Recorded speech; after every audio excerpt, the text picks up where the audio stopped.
and it's above the dotted line, so you could go long right there. And it's not a great entry because... But down here, Right. it looks good. It's going to shoot. Well, here you got an oversold position, and where it hooks back up would be a good entry right here. Right here, yeah. And that's how you use it as overbought, oversold. Okay, So there's two sets of rules here.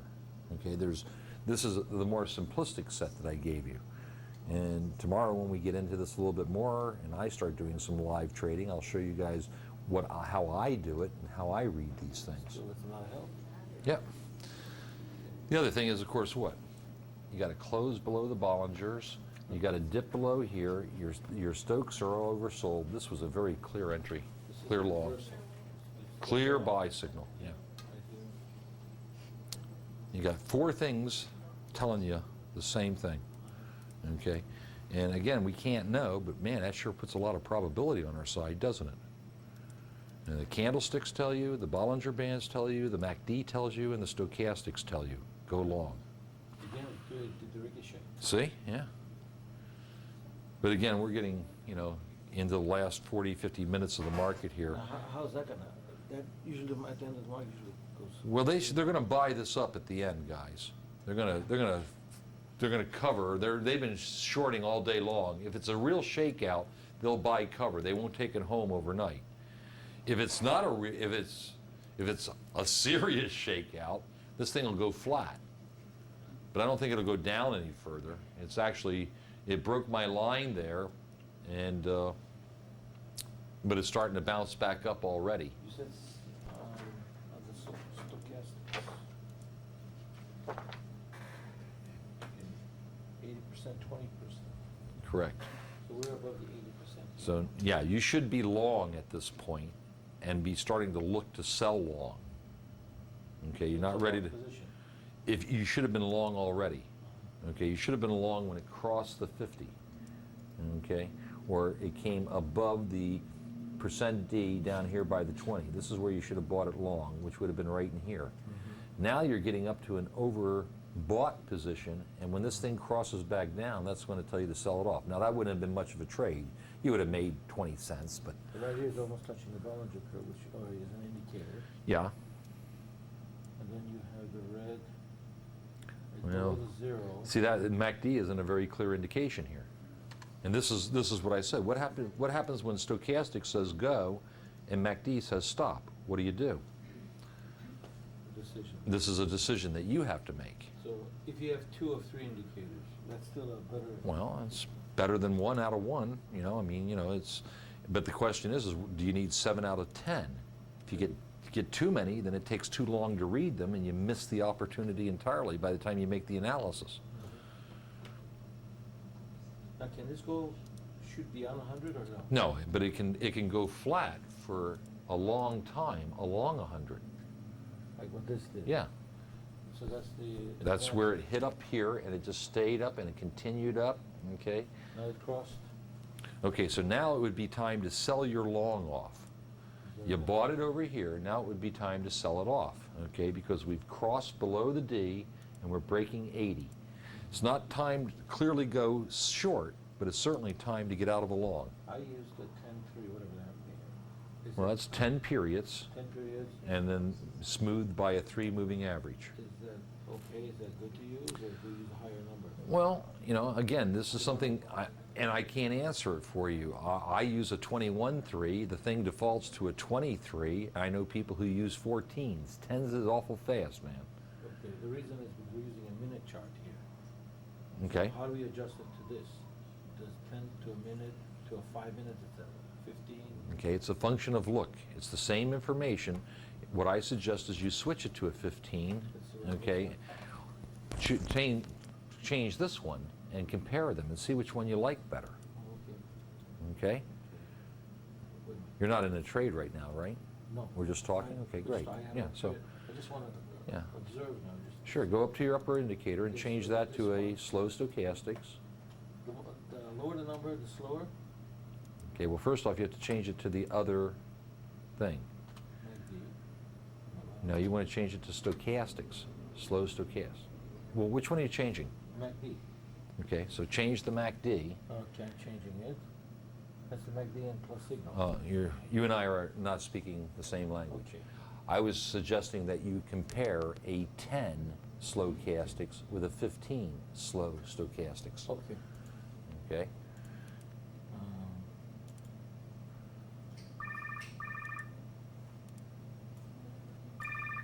Okay. 10 to a 15. Okay. Okay, Now you're still on the same 1 minute chart. Say okay.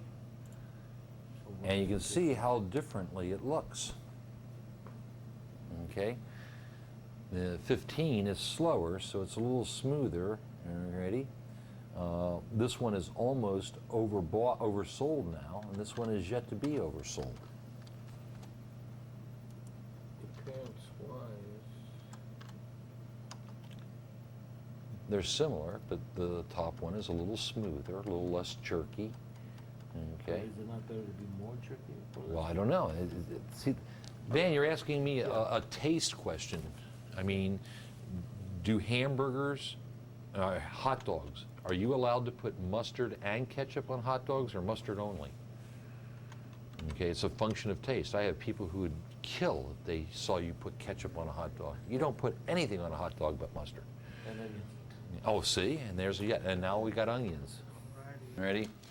What I did is I put a downtrend on the last couple of hours, and I put a channel on the bottom of it. I ran a straight line across, okay, so I could find out where the bottom was. As I saw, I put the S&P market behind it. As the S&P rallied up, I made my purchase. My stop loss is the bottom of this bottom line at 1172.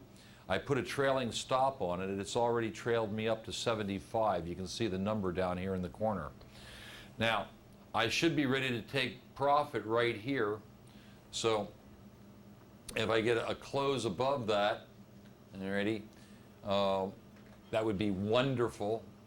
Okay, so I can go up here and put in about a 90 in there and be ready to sell it off should it get up that high.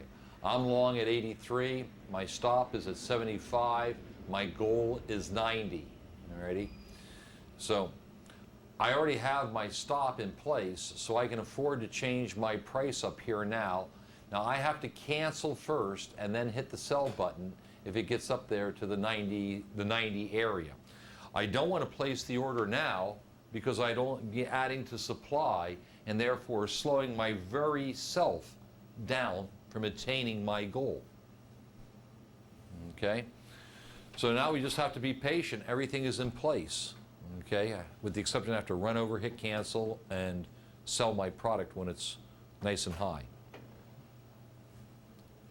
And all I did that was on chart geometry and looking at the market underneath of it. Okay? I can see that down here as well. We can see we're starting to get a little pop-up on the S&P futures. Ready? And again, I'm anticipating, okay, I'm not gambling, I'm anticipating that there's going to be a little bit of a rally at the end, ready, and that they've been selling this off all day long. That being said, I already have my stop loss in place, okay?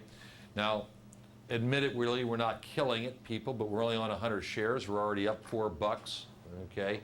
We're 1 penny away from goal at 28.90. If I was running 1,000 shares on this thing, I'd be up 40, 50 bucks in what? A minute and a half? If I make $50 and I spend 10 in and 10 out, I've made $30. $30 a minute isn't bad. 30 times 60 is what?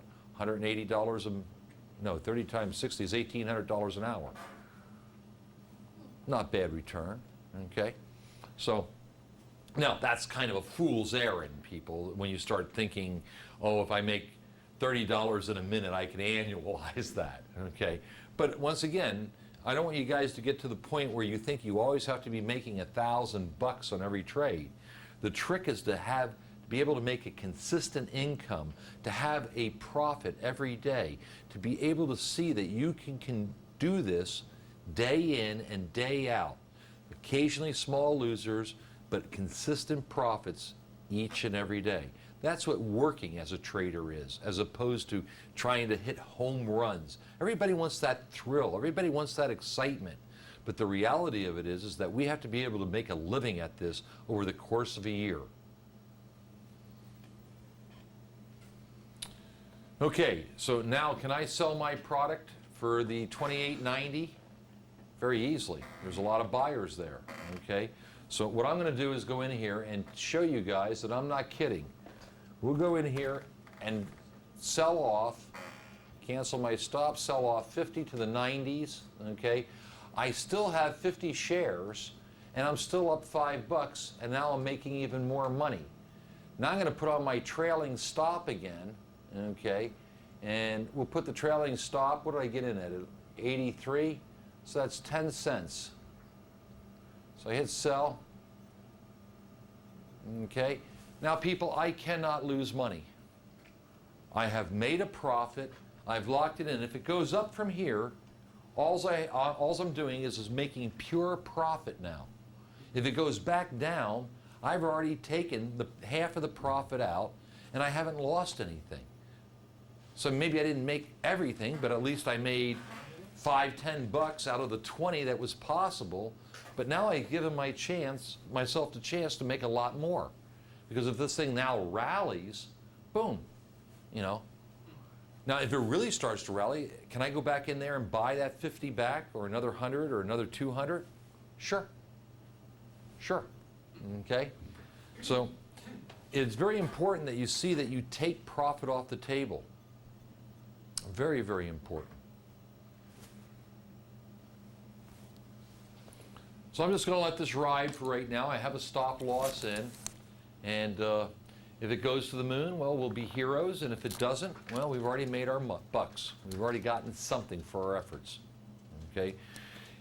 Once you are profitable, people, try never, ever to leave anything on the table. I mean, never let it go against you. Once you have green, keep it green. Okay? Now, when you first open a trade, that's why we have initial stops. Our initial stops are saying, okay, this is what I'm willing to spend if I'm wrong. But once you're profitable, once you have your commissions covered, don't let it go against you. Come away with something. What if you made $1 every day, above and beyond, all commissions, all fees, all taxes? What if you could only put a $1 or a $10 bill in your pocket? People, once you can see that you can do that consistently, you can just, now it's a function of expansion. If I can do that with 100 shares, or I can do that with 500 shares, what does a $10 bill come if I double my share size? It becomes a 20. What if I do it more often? That 20 becomes a 40. What if I do it a lot during the day? That 20 suddenly becomes $100, $200, $300. Okay? But the first thing I have to know is have the confidence that I can sit there and get have the confidence that I can get the trade done with some consistency. Then it's just a function of scaling it up. Just a function of scaling it up. Because you see your histogram is just coming down to the center line. That tells you that MACD is going to cross under. So you got to be prepared. Okay? And you have a price in your box? No. So you know what that price is? No. So you need to calculate all that. So you're only halfway done. You got an idea of how it should work. Now you got to start filling in the details. Where will it cross over? Okay? You need to have an idea, plus or minus a penny or two. The first thing is not to lose money. If you don't lose money, then you have an opportunity to make money, okay, or not make money. But the first thing, there's only 3 things to do: make money, lose money, or be flat. Losing money is not an option, okay? Unfortunately, it's too viable an option. Yeah. It's too easy to lose money, so we're going to have to be careful. By the way, how's my trade doing? Oh, what can I tell you? Are we rich? We're getting richer, you know. I'll be able to afford lunch today, guys. Once again, it's, needless to say, it's a little easier for me than it is for you, simply because I've been doing this for a while, okay? One of the sad things is that as beginners, you assume in the back of your egos that you will be able to call the market at least 5 out of 10 times right. But what you don't realize is that it's your egos and your very emotions that actually drop your percentages, not increase them. My choice here is that I am almost, in a trade, completely emotionless. I literally can throw a dart, draw a couple lines up there, and know whether I'm going to be a winner or a loser. This time, it's a little more than luck, but I'll say I got lucky. Okay, the timing was right. I had a good stock, know a little bit about it, okay, and the market was supporting my decision. But that still didn't keep me from taking some of my profit off of the table immediately and putting it in my pocket and seeing if the trading gods, if fortune would smile on me for the rest of my trade. And again, had I been in here with 1,000 shares, okay, I've already got $50, $60 in my pocket, and I'm up another $75. Alrighty? And so far I've spent 1 commission in and 1 commission out with 1 commission to go. So if I were to close right now, I'd end up with somewhere around 125, 130 bucks, less 3 commissions. Okay? Not bad for turning my back on a screen, already, and talking to you people and trying to help. I already have my stop in there. It has guaranteed me profitability. I'm long at 83, and my stop has now moved up to 89. So the worst I'm going to come away with is the $5 or $6 I already made, plus another $5 or $6. Okay? And we got out at 90, I think. So this is going to be, right now, it's the same as if I had sold it all out at 90 before, but I still have opportunity to make more. Okay? And I am. And I am. Okay, another thing that Trish just ran into, and I really want to stress this one more time. Okay, when we started this class yesterday, I started off with a trade plan. I said you got to think things through. It doesn't matter exactly what the plan is, but you have to answer the famous 3 questions, and you have to have one for both conditions. Now I said, oh well, don't be bucking the trend. Well, that's true, but that's your bias. That isn't your absolute. Even in a down market, there's going to be opportunities to go long. So you have to be able to have a plan for a short and for a long at all times. Okay? One, you're going to like more.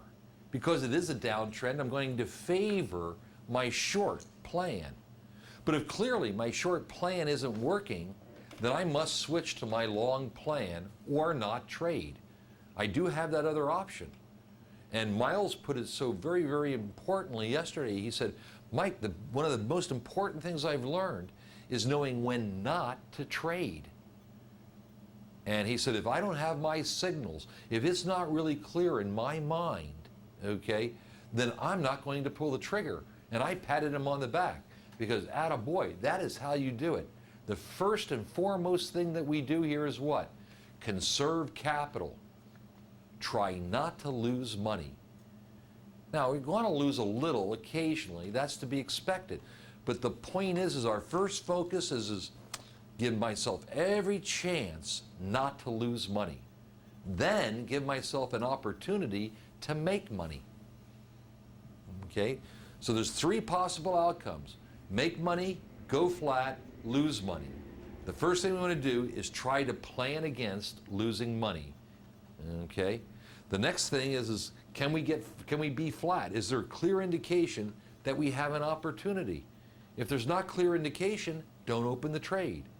If there is clear indication, take the trade and monitor your risk. As soon as you're open, where do you get out? Where do you think you might go? Should you take some profit along the way?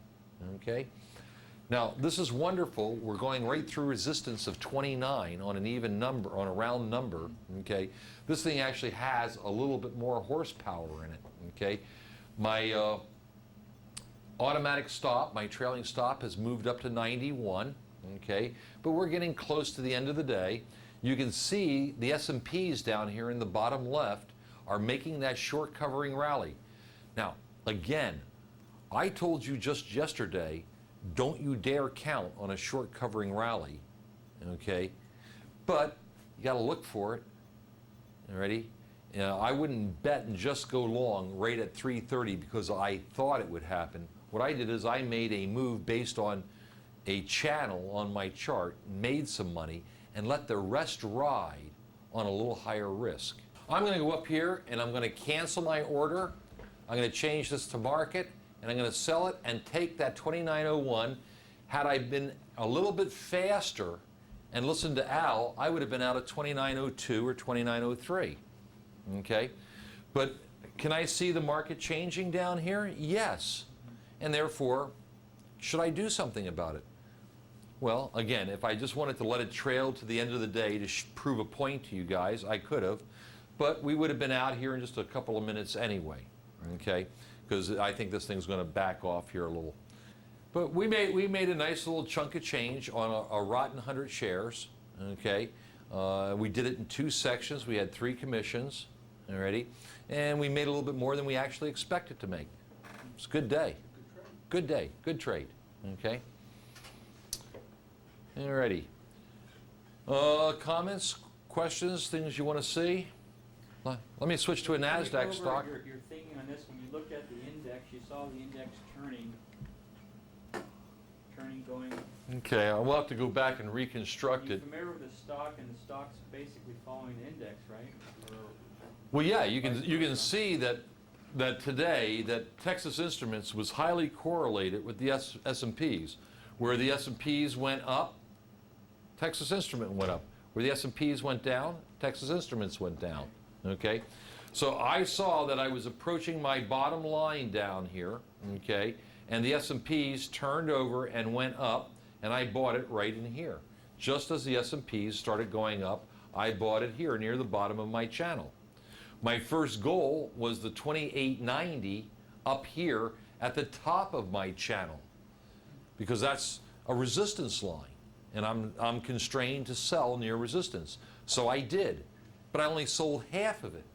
We were lucky, we got a breakout. We can see the S&Ps went sideways, dipped back down, and then took off, and my stock rallied a little faster than the S&Ps did because there was a lot of selling pressure in it.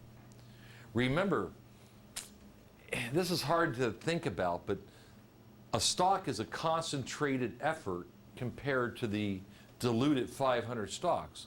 Not all 500 stocks were being shorted, but Texas Instruments was probably being shorted like crazy today. So the recovery is going to be more expansive in that Texas Instruments than it is in the S&P 500.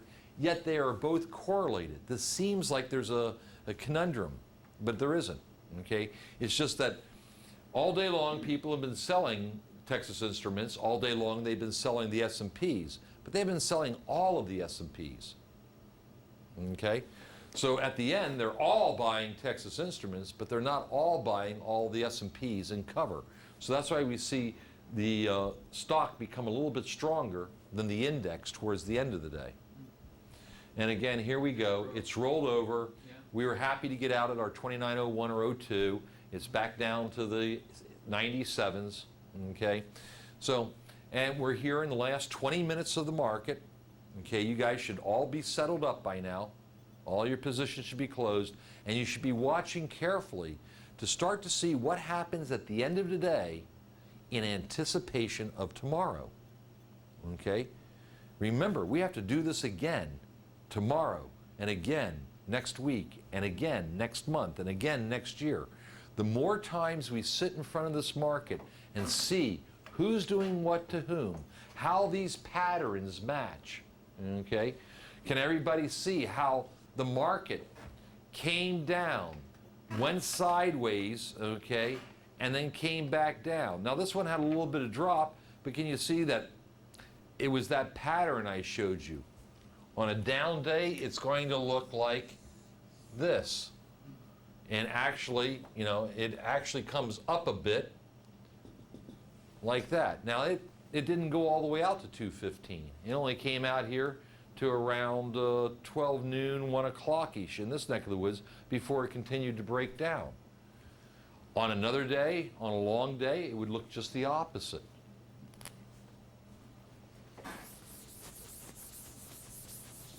So you need to see these patterns so that you can start to internalize them, so you can make them, virtually visceral.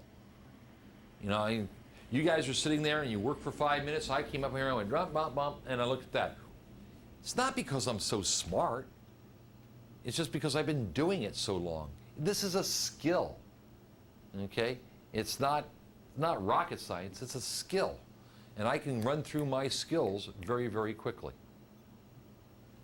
Alrighty, I'm gonna put up Cisco here, and let's see if we can see a little hammer activity, okay? We're gonna see the control at the end of the day, and then we'll break for lunch.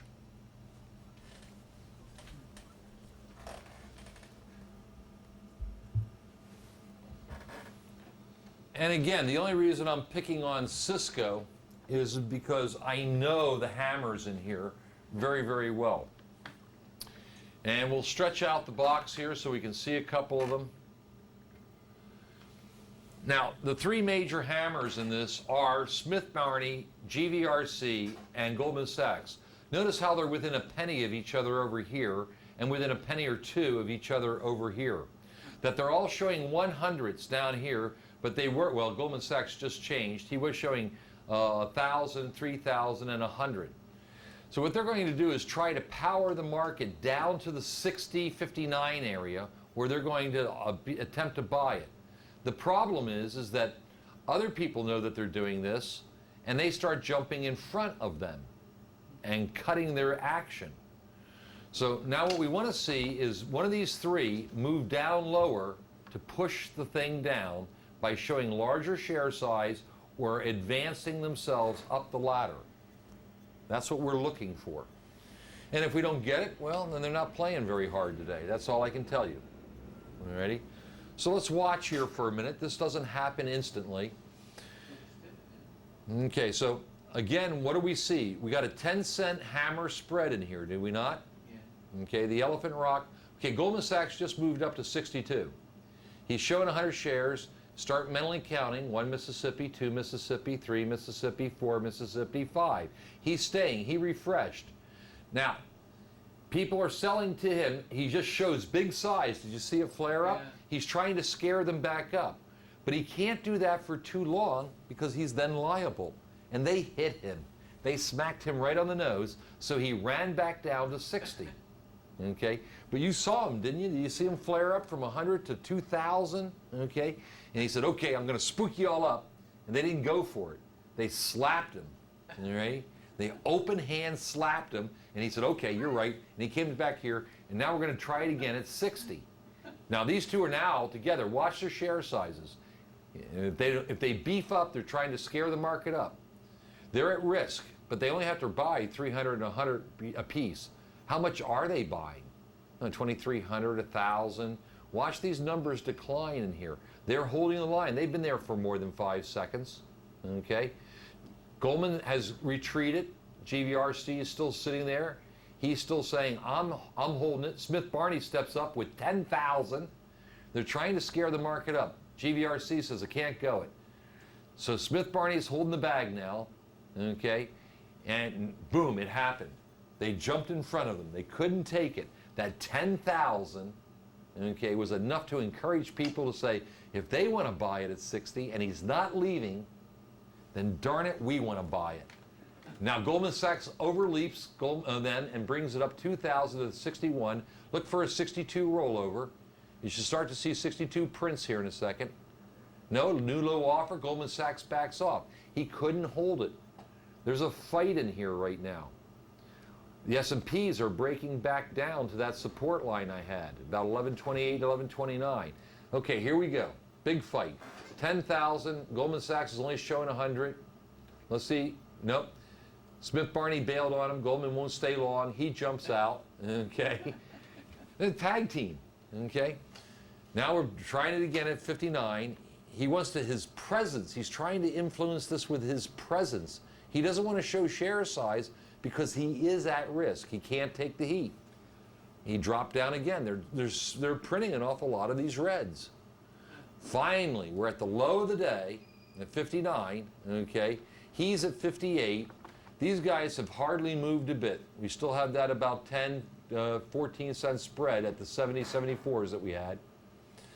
Let's see if there's another attempt to run it back up. We only have about 10 minutes to go. GVRC's at 56, Goldie's at 58, Smith Barney's at 55. Nobody's showing any real share size. They may be done for the day, guys. There may not be any more moves in here. Let's see if anybody comes down. Nobody's in action. Now remember, think about this as a real battle zone. These guys in yellow are the enlisted people. They volunteered to go in and fight. The guys in the green are the National Guard. They don't really want to go, okay? The guys in the blue are draftees, okay? They went to Canada. And the rest of them down here are women and children. You ready? Now, so if we watch the fight and watch it go back and forth, okay, we start to get an idea of who really wants to commit. And certainly we see our three biggies do not want to commit. They don't want to come into this fracas. If the fight comes to them, they may stand, but we just saw them do what? Cut and run 3 times in a row. Alrighty, boys and girls, good job. Let's go have a bite to eat. Everybody back in here by 2 o'clock, okay? We got about an hour and a half, hour and 45 minutes of lecturing to do, and we'll be done for the day.